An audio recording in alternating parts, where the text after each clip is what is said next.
ଆଲୋ ତାରିଣୀ ମନ୍ଦିର ପଶିଗଲି କିଲୋ। ଆଲୋ ନାଇଲୁଟା ବା ମୋରି ଘର। ହଁ ମୋ ପୁଅ କରିଛି ଏ ଘରକୁ। ଆଲୋ ମତିରା ଖାଲି ଝରଝର ଝରଝର ଝରଝର ହେଇକି ଝରି ପଡୁଛି।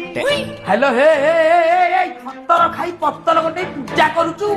ପ୍ରଭୁ ଦୟା କରିକି ଆପଣ ମତେ କଣ୍ଟ୍ରୋଭର୍ସିରେ ପୁରେଇବିନି। ଆପଣଙ୍କୁ କିଛି କହୁନି, ଯାହା କହୁଛି ମୋ ବୋହୂକୁ କହୁଛି। ହେଲୋ ହେ ଆଲୋ ଚାହିଁ ବସିଥିଲି ଦାଣ୍ଡୁକୁ, ଖାଇଗଲୁ ମୋ ପୁଅ କୁଞ୍ଚୁକୁଲ ଛତର ଖାଇ। ହେଇଲୋ ହେଇ ପୂଜା କରୁଛୁ। ହେଇଲୋ ତୁ ଏତେ ଧୂପ ଦୀପ ଦେଇକି ପୂଜା କରୁଛୁ। ପୂଜା ଆଲୋ ତୁ ଏଡେ ପୂଜା କଲା ବାଲି ଯୋଉଟା ପୁରା 50 ଟଙ୍କା ହେଲାଣି। 50 ଟଙ୍କା ଏ ଭଗବାନ, ମୁଁ କଣ କରିବି ଲୋ ଭଗବାନ, ମୁଁ କଣ କରିବି? ଧୂପ କାଠି 30 ଟଙ୍କାର, ଦୀପ 20 ଟଙ୍କାର, ତା ସାକୁ କିଣିକି ମୋର ଡିଆସିଲି 5 ଟଙ୍କା। ମୁଁ ଏଠି ଠିଆ ଠିଆରେ ମୋର 105 ପଳେଇଲା ଲୋ। ଏ ଭଗବାନ ମୁଁ କଣ କରିବି? ମଶାଣିକି ମୁଁ କଣ ନେଇକି ଯିବି? କଣ ନେଇକି ଯିବି ଲୋ?